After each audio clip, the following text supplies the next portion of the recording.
As you've probably no doubt seen, this week Cannondale had launched a brand new Synapse endurance road bike, and you can see my full detailed tech story linked down below and floating up there in the banner as well.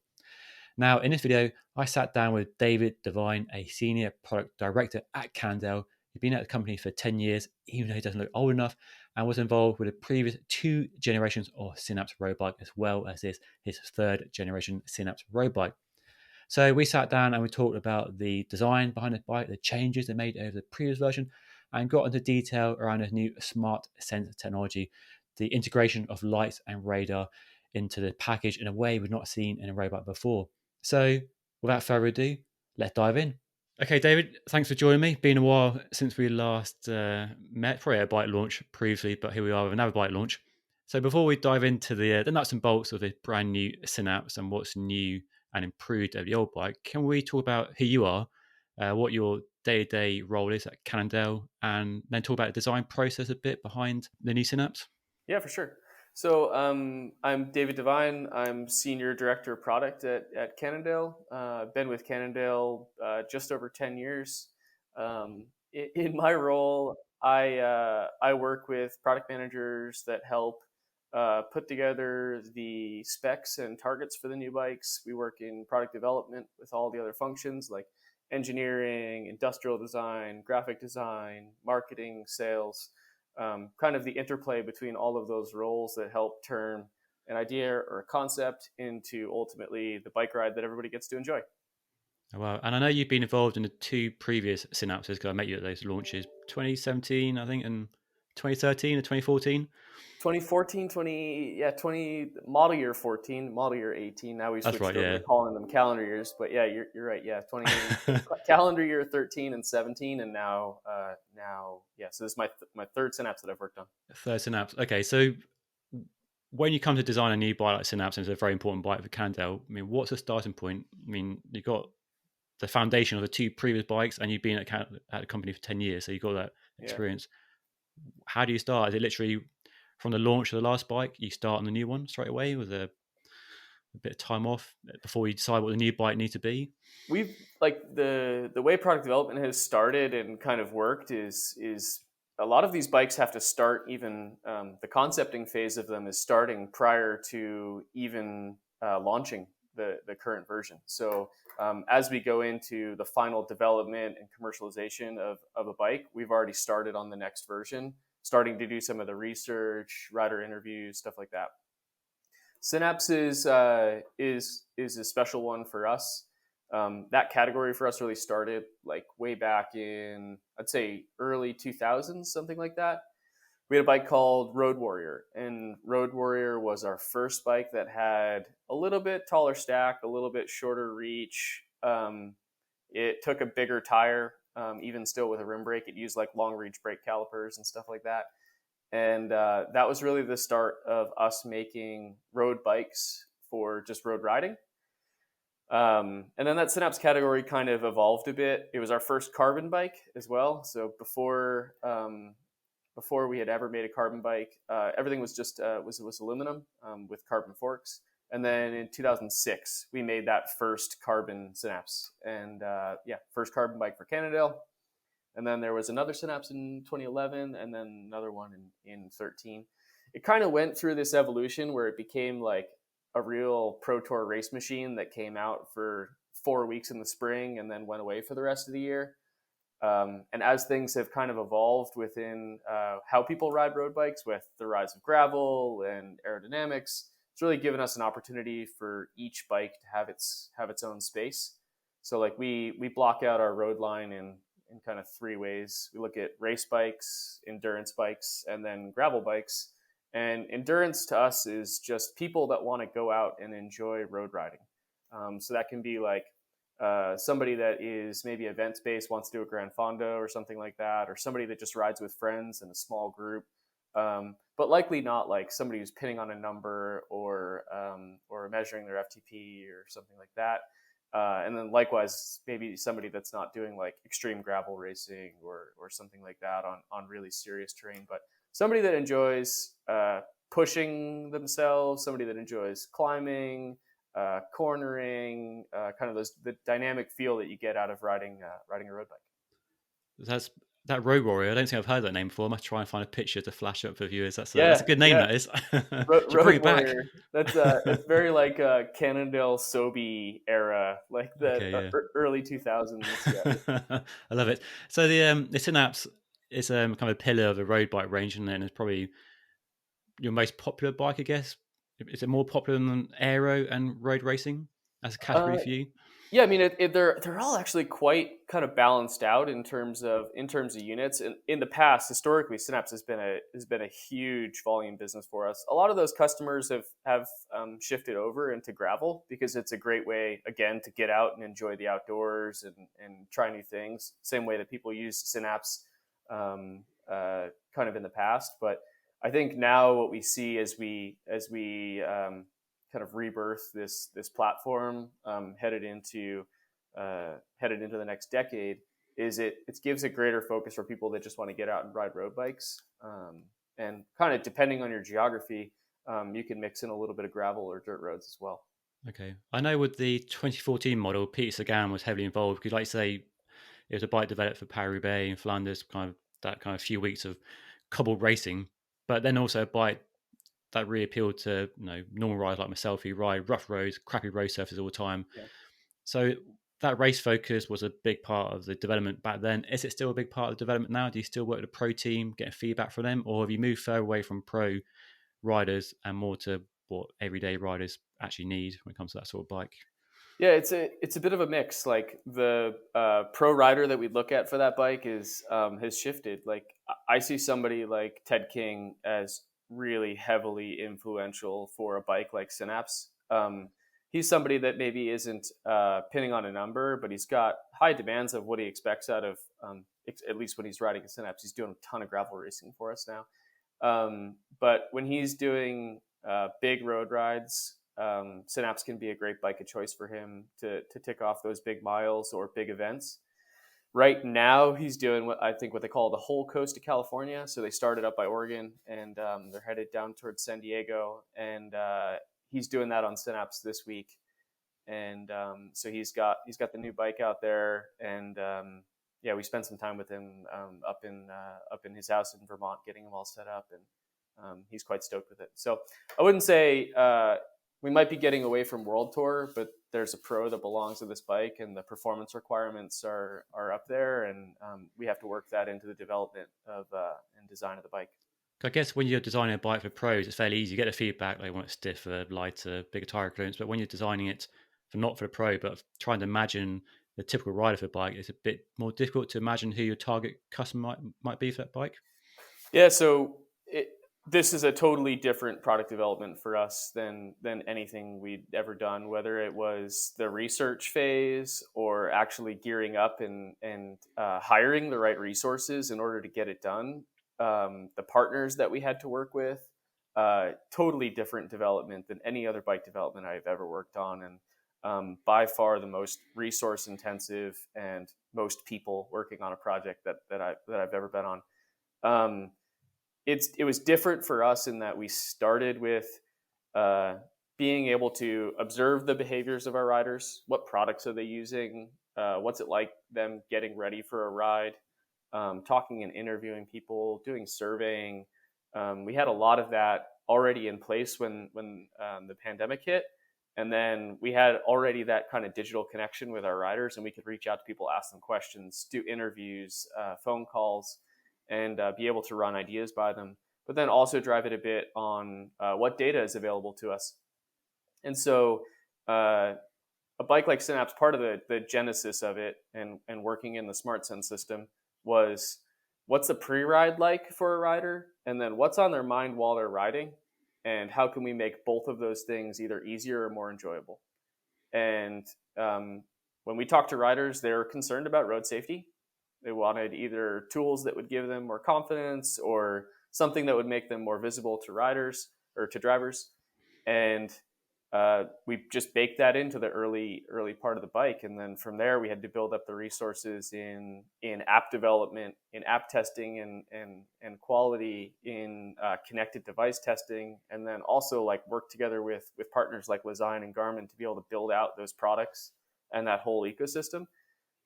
So just going from product concept and understanding with empathy what riders did to get ready for a ride and what they were feeling while they were going for a ride, and then converting that into a product. Okay. Now, since you mentioned it, SmartSense is a big part of the new bike launch, and it seems from reading the press release that the SmartSense tech is as big or even bigger than the actual frame updates itself. Yeah, there's a bunch of significant updates to the frame, whether it's in aerodynamics or comfort or tire clearance or just simplicity and ease of use, ease of working on it. Things that are big steps forward for us.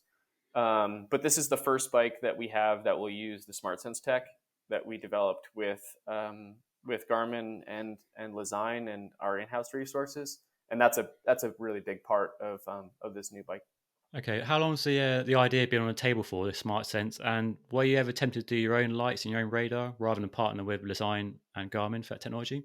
They are really complicated developments. I guess maybe tempted, but we've got good partners, and they have years of experience and years of IP, and they had a really strong head start. And I'm glad we didn't do it any other way. Lizine's been a great partner. Garmin has been absolutely a great partner. I would say the original potential idea for this goes back to like 2016 or so. It was before we ever did the wheel sensor or anything like that. A great team of people at Garmin had kind of an idea or a concept for something similar to this, and being able to start. We started working on this project, I would say, in 2018. In seriousness, we'd got the wheel sensor through as a project with them, and we're into production on that. We were like, okay, it's time to start on that, the other thing that we both really want, and we went from there. What do you say to people who might think it's a bit of a gimmick? How do you answer those critics if there were critics out there saying that? I'm not saying I am saying that. I'm just saying, just be devil's advocate. There's for sure going to be those people out there. I think the thing that we've learned from talking to people about it is that people are typically skeptical. The people that are skeptical until they've used it. And then once you use it and take it away from somebody, there's this kind of like feeling of nakedness that you're like, okay, I kind of want that back. I was talking to somebody on Friday, and really experienced cyclist. They've been in the industry for 20 plus years, had never ridden with radar, and it is a very experiential thing. I can sit here and talk to you about what it's like to have radar on your bike for the longest time. And the most convincing thing is going down to the bike shop, taking a loaner unit or taking a friend's unit and going for a ride with it. And the feeling of confidence, the posture that you have on the road, knowing exactly what's behind you while only looking in your forward field of vision is something that when somebody takes it away, you instantly kind of want it back. So I would say to skeptics, give it a try. It's something that you have to, if you're skeptical about it, you have to experience it. Yeah, I mean, I have used a Garmin radar on my bike for the last few years, and I live in the countryside, and you don't often see a car, but when you do, they're going pretty quick, and it's bendy roads. Again, that sort of early warning is something I really appreciate. You don't have to look over your shoulder quite as often, and it's amazing how quickly it picks the car up before you even hear it or get a sense of it. So that case of and that's I think one of the really interesting things about it is like it lets you know when there's a car there when you don't expect it. You're just enjoying your bike ride, and you've got into that place where you're turning over the pedals and your brain starts to work, and you're thinking about all the things you need to do this week and the problems that you're going to solve, and all these things that the reasons why we ride our bike is it helps free up some brain space to solve problems and think about things. And instead of ruining that by having a car speed past you and you didn't realize, it just gives you a little bit of early warning, and you know exactly where it is, and then you can get right back into that kind of headspace that you were looking for when you set out to ride your bike. Yeah, that's a really, really nice way of putting it, actually. I totally agree with that, because cycling should be a relaxing experience where you can lose yourself in pedaling and your thoughts, and I often do a lot of my thinking on the bike. But if you're so paranoid about cars and you're always looking over your shoulder, you can't relax, can you? But having that sort of early warning system, yeah. I mean, road safety is it's definitely a bigger issue. It feels like, given the press at the moment about cars, motorists v cyclists, a lot of anger at the moment, and for a lot of cyclists, that moved them away from the road onto gravel, and gravel bikes are obviously exploded over the last few years. You've got the top stone in several different versions. Do you see the endurance bike and as a category or its future threatened by the growth of gravel and more people going for gravel? That sort of versatility of going road, off road, and the sort of the role for the synapse being threatened by that growth? I think I see it. I think I see it a couple of ways, and I've talked to some riders about this recently because yeah, probably you and I have noticed this as well as riders ourselves. Like we spend more time riding gravel bikes, and you've probably gotten into mountain bikes as well. I'd suspect more than you had in the past. But I think what I've observed as I've worked in the bike industry, whether it's working in bike shops with customers or developing and selling bikes, is most of these things are cyclical. And if you came to road riding to feel a sense of speed and cornering and seeing things by bike, eventually you'll want to come back to riding on pavement. And I noticed that kind of in my own behavior as well. It's like a lot tougher to get the thrill of going 45 miles an hour on a gravel bike, and they each offer their own different thrills and exploration and all of that. So I don't think road riding is going away the same way that racing is not going away or anything like that. They just go through their different kind of time in the sun or cycles. And I think I'm expecting with how quick that gravel grew, that will have brought new people into the sport as well. And maybe some people that were already in the sport went over to gravel for something new and fresh. They might start craving that sense of speed again. And you can really only get that on a road bike. Okay, yeah. I mean, I don't ride gravel in the UK as much as I do in the summer because around where I live it's really muddy and boggy. So I stick to a road bike, and I guess I can see a lot of people get into gravel and thinking this is a bit slow and trudgy, so going back to a road bike for that thrill with speed you can't replicate. And looking at the frame technology and the changes, like a bit more aero, a bit more tire cones, it seems you've been fairly careful not to make tire cones too generous, so it doesn't overlap with the top stone. It's a bit more aero, but it's not going to threaten the System 6. So it's been quite careful sort of update to make sure. I guess my question is like the categories are becoming more overlapped than before. Like the Super 6, sorry, take wide tyres. You could turn it into an endurance bike, couldn't you? But you couldn't turn the Synapse into a gravel bike unless you went for a 35 light gravel tyre. So is it kind of keeping those categories fairly defined while at the edges they are pretty blurry these days? I think gravel definitely depends on your geography. Like there's places, at least here in the US, where that 30 to 35 semi-slick tire is a really great gravel tire, like packed in dirt roads without much bumps, without rocks that are going to help you lose traction or anything like that. It's like dirt road riding, whether it's up in Vermont here in the US or out in Boulder, like that 30 to 35 tire is a great tire. Nobody would ever ride in the Midwest with anything that starts without like a 4. So you'd want a 40 or a 42 or something like that for some of those big kind of chunky places or places that have like almost ledge within their gravel roads. But in that way, it's like that starts with a 4 number is the cutoff for it being a dedicated gravel bike for us. I would say Synapse is a bike that you can blend pavement road riding with maybe some all-road dirt road riding if you want. Like on Ted's bike, I think he's got Zip 303 Firecrest wheels, the 25 millimeter inner rim width ones, and then some Rene Hurst tires that are like 35C. It's like a 36 or a 37 millimeter tire, and for a lot of people, that's a great dirt road riding tire.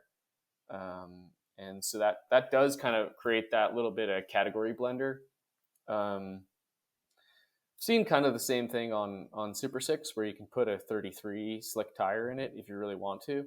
I think One thing that's definitely changed over the last 10 years within bikes is like a lot of people judge bikes by what they aren't, not by what they are. And I heard that from another PM, and it's stuck with me. On every time we develop a bike, we're kind of thinking about that, is come up with a personality for the bike, but then also think about what people will say it isn't, and then maybe making some things that'll help that bike expand outside of its core personality. So like with Super 6, it was like add a little bit more tire clearance than they expect, and now it's a bike that Alex and Lachlan will take on dirt road racing rides, or with Synapse. Traditionally, that'd be like a pavement only bike.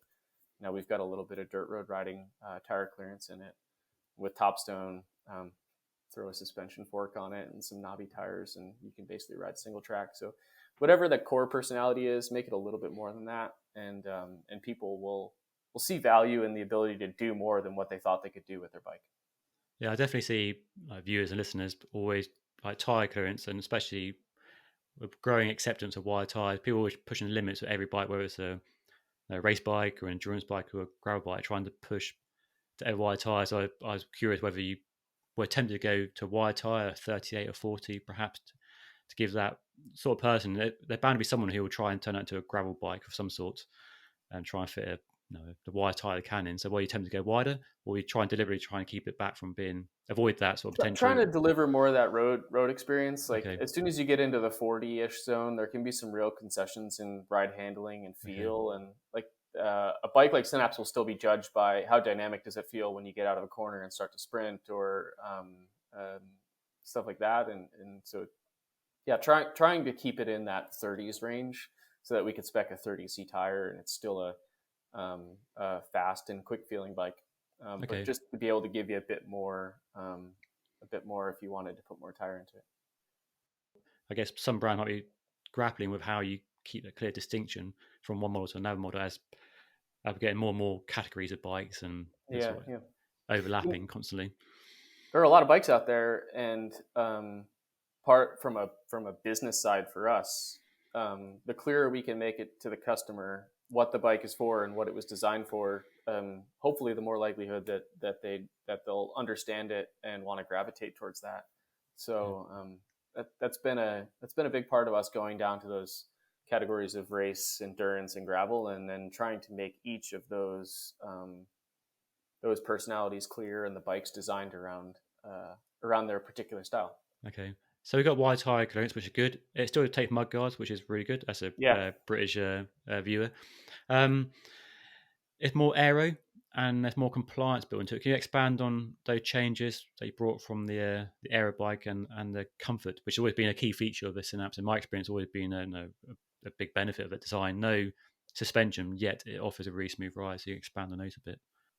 Yeah, I think we had a goal to be just kind of straightforward and deliver on the customer oriented like performance metrics, whether that's head tube or bottom bracket stiffness, a frame weight, and then to be able to get as much aerodynamics as reasonable within some of those constraints, and we incorporated in just some truncated airfoils that helped us reduce drag. I think in general, I was looking at this last week. I think we saved about at 40k an hour. I think we've saved about 8 watts over the previous version. So it's something that a rider could feel if they're like a kind of a well-tuned cyclist that had experience on a bunch of bikes. But in general, just the goal is to offer a better ride to people, and that can come as like also a bit of a full system too, right? We've got more of those not 45 wheels spec'd on this bike. We've got the save handlebar up front. Those things do double duty in both making the bike lighter and faster, but also reducing drag. I mean, drop stays immensely helpful. Like, so the previous bike had the integrated seat collar and a 25/4 post. From an ease of service and just making the bike a bit more straightforward, and for that kind of just general road rider, we've gone to an external collar in 27.2. So just really easy to pack and ship the bike and things like that.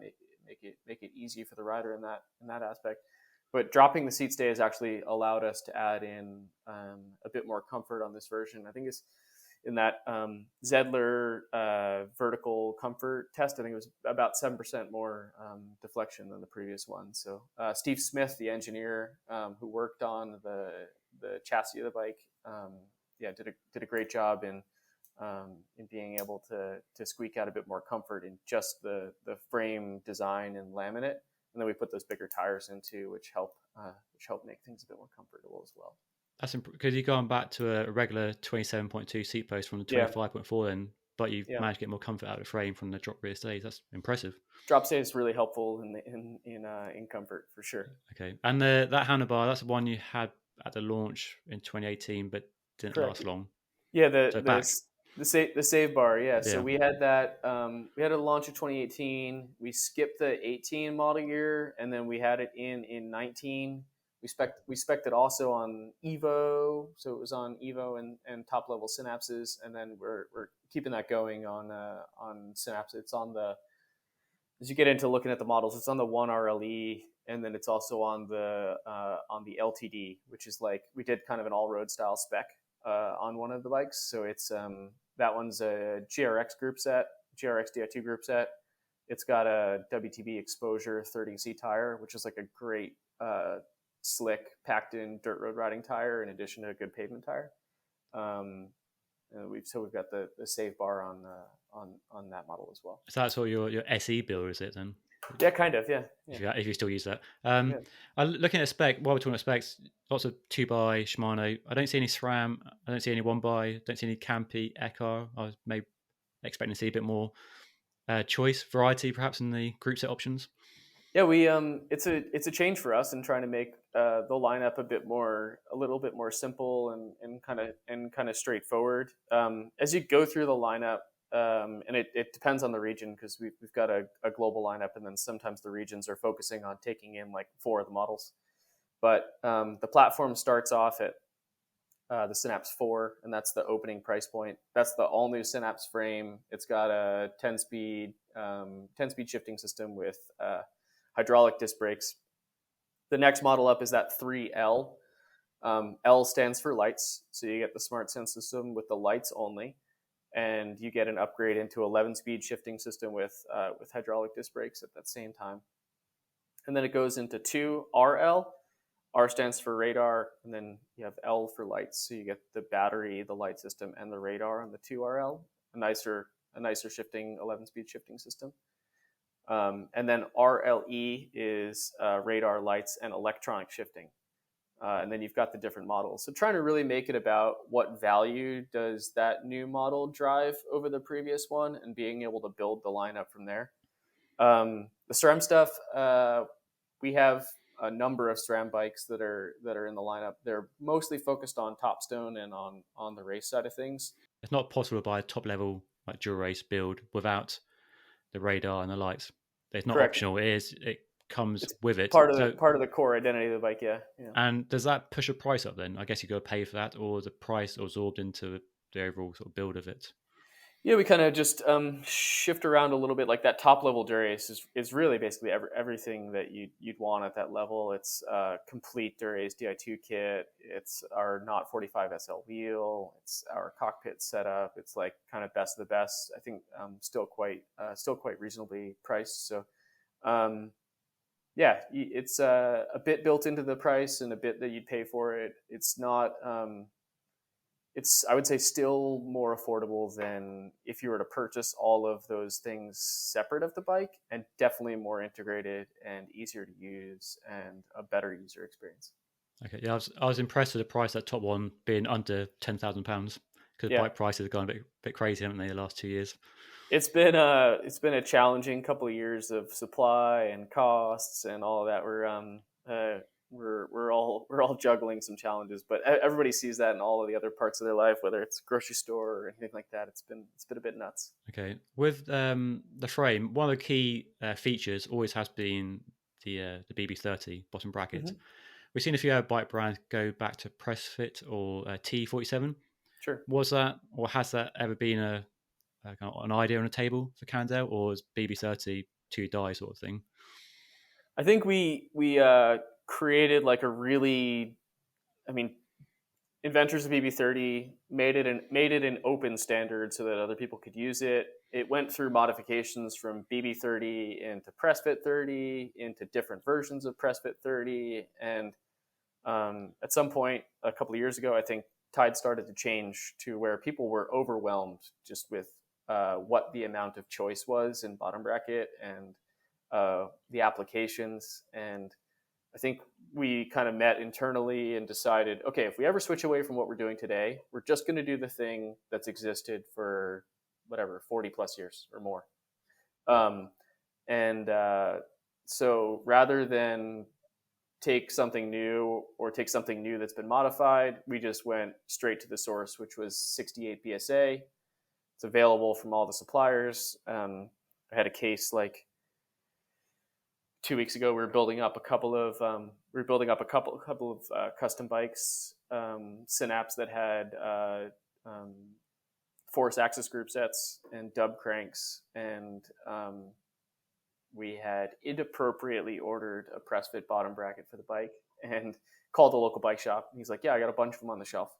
And so the goal was, if we're not going to do what we do today, to do the thing that's existed forever and just be as straightforward as possible and ready to go. And I think that'll pay off. That'll pay off long term. I mean, stuff's really changed over the last couple of years. We're, as group set developers, have gotten into whether it's alternative chainring sizes or the shift to 12 speed, or really lots of intellectual property on shifting performance and shift ramps. The decision is coming for us to start to integrate in those crank sets for those group sets more and more, and to take our focus that we had internally on something like hologram and start to put it into places that the rider will really immediately notice. So the original genesis on Coda cranks and then hologram cranks was increase the performance of the bike and make something better than what everybody else could make in a total sum of the bike. And the crank set was a huge place that we could make that performance improvement. Same ethos applies now. And that's where something like more hologram wheels or even the SmartSense development is take that time and energy and put it someplace else where the rider is going to instantly notice it. It's going to make a better bike ride. It's going to make a higher performance bike. Okay, that's a good answer. I think, like I say, I think people are sort of feel bombarded with the different standards, and they're so like choosing bottom bracket or proprietary handlebars or seat posts. So just it's overwhelming, can be. Yeah, definitely, yeah. But you're going back to a standard seat post, which is nice, with external seat clamps. So, apart from the bottom bracket, you are giving back to the consumer in one way, aren't you? If it's something that isn't going to have a massive impact to the way that the rider is riding the bike or experiencing the bike or the performance they'll get out of it, in some ways we're making a shift towards being just a bit more simple, easy to live with, easy to replace, easy to customize or personalize if you want to. You can just any of those things too. So it goes both ways. It makes it easier for somebody that doesn't value it and wants to value something else, but then also makes it maybe easier to upgrade it if you're like somebody that wants to tweak and tune all those things. Okay. I mean, getting your crystal ball out, if you have one, where do you see the Synapse in the future, in 5-10 years' time? Where do you see this category going? Do you think, it seems like we're at the limits, because if you go any bigger in cycling, you're on a gravel bike, more aero, you're on a System 6. So, I mean, it seems fairly kind of limited in its opportunity to expand or grow or evolve any more than it is now.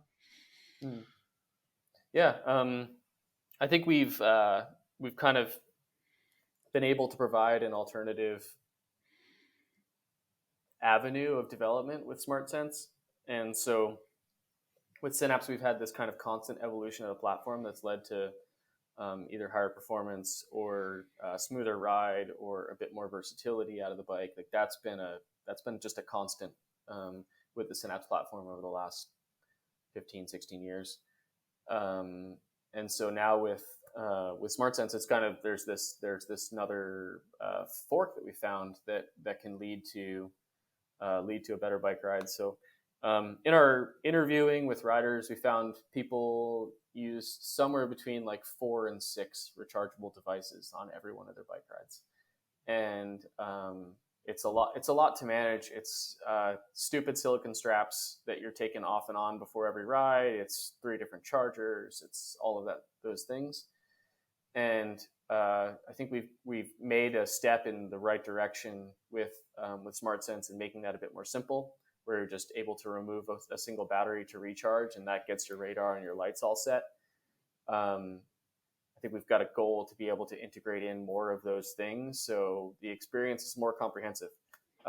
It's more like the things that are in the rest of our lives, where somebody's worked on streamlining the experience so that you can focus on what you enjoy, not try to like maintain or juggle all of these things that created what you wanted to do. It's a bit more out of the box, but then also thinking about the user experience, user interaction. It's a different type of product management and a different type of design.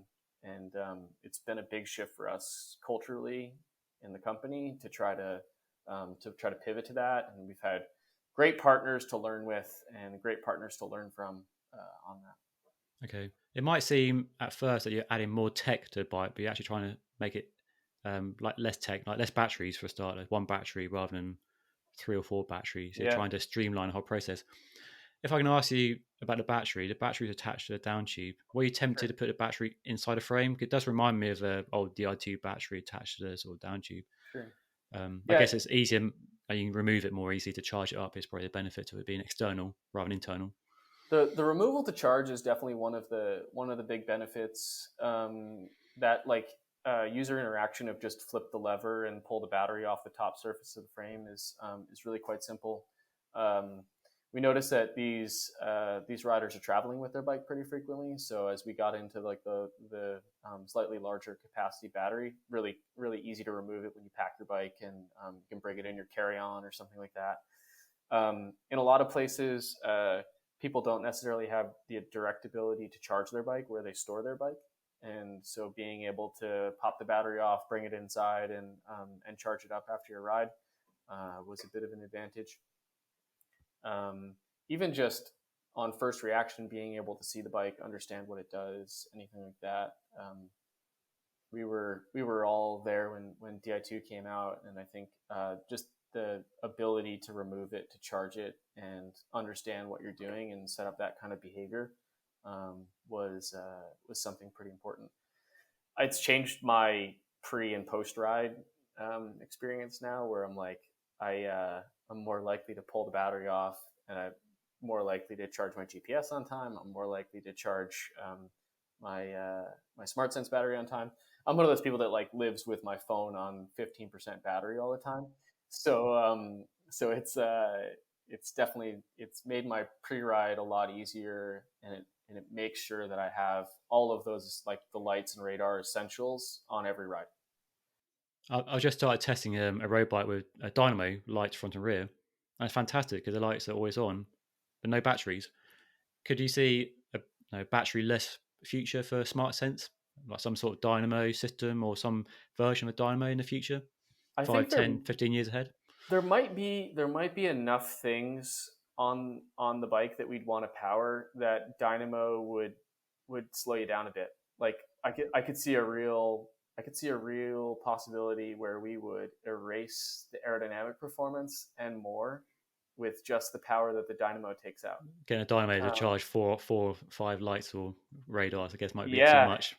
yeah, or in the future, it'd be great if you could charge your GPS head unit, or I mean, the goal is to get that to be the only battery on the bike, so that the user experience is like as comprehensive as it is driving a car or riding a motorcycle. Is like you have one thing to fill up, and then the rest of the ecosystem Okay. is self-sufficient and ready to go. And So I some think, of the development we're seeing on the e-bike side, where you have 1 battery in a frame that can power everything, Di2 and your lights, you could almost see that sort of that development over an e-bike being brought over to road bikes, not as an e-bike, but that sort of idea, 1 battery in a frame to power everything on that bike. Your power meter, yeah, your yeah. Garmin head units. I mean, e-bikes. E-bikes were a little bit influential on how this bike works. There's like we were working on the Synapse Neo when we started the definition phase of this bike, and we were kind of we were sitting there and we're talking amongst a bunch of road riders, and we're like, our is the user experience of a conventional road bike at threat now that there's this new type of bike that has onboard power that can more comprehensively have lights. Many of the e-bike drive units are like integrated power meters and stuff like that now too. Is that going to start to define what people expect also on the analog side? And can we get started with that, having a more comprehensive experience just out of the box with the bike, rather than relying on somebody going and doing the research independently on which lights are best for their bike, which radar is best for their bike, what type of head unit they want to use, picking out all these things individually. Can we just design a more comprehensive product that they can get going and just enjoy road riding, rather than have to be the parts picker and figure it all out. I like it. Sounds good. I'm sure there'll be a bit of backlash from the retro grouchers who don't want anything electronic or powered on their bikes. If want and there are bikes for them. That's fine. That's okay. all. That's all good. No, we as a brand have a history of making things that some people love, and then there's generally like a minority of people that are like, oh, don't do that to my bike. But I think that's part of innovation. Part of pushing things forward is listening to people, making a product around that, and that product might make some people uncomfortable, and that product might answer a need for a lot of people. Okay. And so it's a balance for us. Are you surprised that no other bike brand have done something similar? And do you expect our bike brands to see what we're doing and maybe imitate it or copy it? Do you see this sort of tech being a bigger feature of road bikes generally, I guess, in the future? I think the only thing that has prevented one of the only things that's prevented other people from doing this already is the amount of money, time, and resources it's taken to get done. It's been a significant investment. The amount of people that have been. This is the first bike that I've worked on that we basically, from start to finish, we had 5 product managers involved. You've got a digital product manager, 3 PMs on the bike side, and Jeremiah Bubar on our parts and accessories side involved also. I think you maybe talked to him before on lefty stuff, but it's been a heavy one. Curtis Detweiler on our advanced products and R&D side. It's been a pretty heavy time and resource investment, because it's new behaviors for development, it's wireless certifications, it's testing and light settings for all of the different regions, understanding legal requirements for all the different regions, in addition to the actual product sourcing, design. It's I would say that'd be the number one thing that's prevented somebody else from doing this. It's if you go to a group ride and observe people riding, this would be like the number one thing that would be underneath your nose as a product developer, is like, yeah, we should probably make that not look like everybody just strapped a bunch of things to their bikes and then none of the things talk to each other. It's like, you should probably make that a more comprehensive, easy to use experience. If you were sitting in my seat and observing riders at events or group rides or anything like that, there's got to be a better way. And then as you get into like the development side of it, it's like, all right, well, we have to hire 15 people to manage that, and then we're going to have to pull these people out of their traditional work, and it's going to take like the hours of 3 bike developments to do this one bike development. That would be the number one thing that would prevent other people from doing it. That said, I expect others will do it, and I expect it'll be fairly soon. Might not be this exact execution. We've got really solid partners with Lezyne and Garmin, but people will come with more comprehensive solutions that are ready for road riding. I welcome it, because it'll make it more normal. It'll make it more expected, and then from there, we just have to focus on being the best, and not being the only, but being the best. Well, I look forward to seeing how it's received by the general public. And for you personally, when you spent 3 years for how long working on a new product, and this video podcast goes out on the embargo date, so will you be out on your bike, or will you be on social media watching all the reviews coming in? And I mean, what's your approach? Do you like hide away, or do you want to know what the reaction is in that It's first like it's 24 like hours? it's like a Christmas Eve type thing. You definitely get excited. Yeah. I try to wait a little bit before I start reading stuff. Okay. So like I think we do a 9 a.m. launch or something like that, and then there's like instantly all these reactions. I talk to other employees in the company and try to see what they're seeing as highs and lows. Yeah, I mean, in general, yeah, just talk to other people, see what they've got going on, because we already had to start the next one. So if I have a conversation with somebody tomorrow, that could change the course for the next development. So it's it's an important one. And then yeah, again, when we're talking to people, it's just important to get out all over the world. So we've got a new product manager also that's working with me that's based in Europe. So we've got just